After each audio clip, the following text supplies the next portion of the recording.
Hi, I'm Andy Rothman, investment strategist at Matthews Asia. Chinese entrepreneurs are frustrated. Chinese investors are impatient. Global investors, too. The Chinese government is testing our patience, as it has taken only incremental steps to restore confidence in its economic policies. It is likely that patience will eventually be rewarded, but probably not until well into 2024. Since the mid 1990s, Chinese leaders have been fairly successful in managing their unique version of state capitalism. They've made plenty of mistakes, but usually course corrected quickly. This time, however, corrective action has come slowly and incrementally. The leadership in Beijing may believe the economy is healthy enough that bigger changes aren't warranted. They may believe that the Chinese stimulus in response to the global financial crisis went too far, so they're cautious about doing anything significant today. In the first half of 2024, however, it is likely that the leadership will recognize that a lack of confidence by entrepreneurs and households is creating significant risks and slowing growth, and that a robust policy response can be effective without being excessive. At that point, I expect to see more aggressive policy changes. Keep in mind that while the Chinese economy is weak, it is not in crisis. The IMF forecasts that in both 2023 and 2024, China's GDP growth rate will be second only to India's among major economies.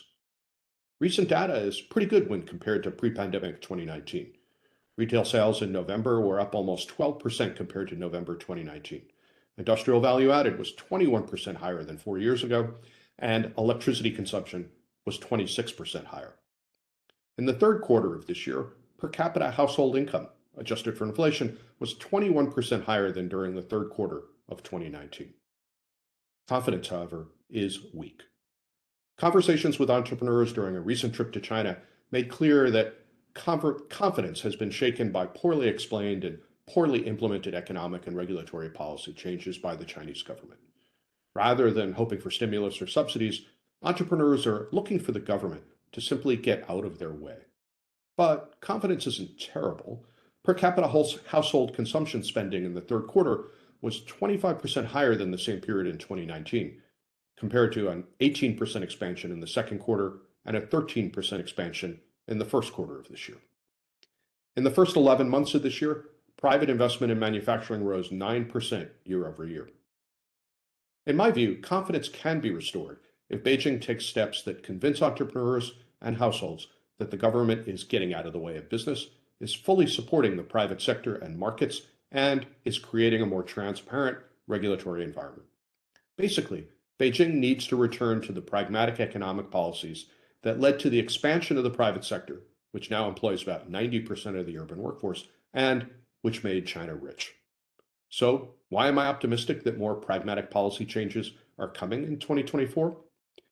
I'm optimistic because recently Xi Jinping has been signaling greater concern about the health of the economy. Most importantly, GDP growth in the first quarter of 2023 was fast, creating a difficult base for the first quarter of 2024, especially given that I anticipate Xi will again set a 5% target for the year.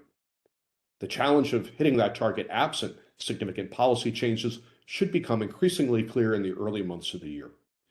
The prospect of missing that ambitious target, added to recommendations by many Chinese economists to do more, is likely to lead Xi to course correct and return to the kind of pragmatic economic policies that delivered average annual GDP growth of 6% during his first 10 years as party chief.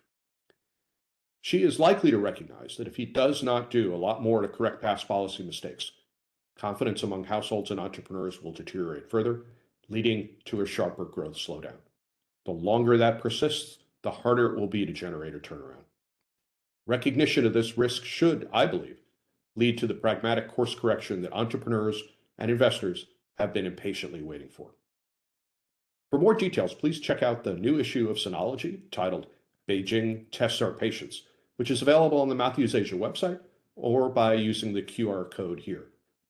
This Sinology also explains why I expect Xi to continue to take a pragmatic approach to China's relationship with the US, and why the recent increase in bilateral engagement should restore some trust between the two countries. While this won't make the relationship a lot better in the near term, it should stabilize it, reducing the risk that an accident spirals into a crisis that neither side desires. This should be reassuring to investors who can focus more on economics and markets. Thanks for listening.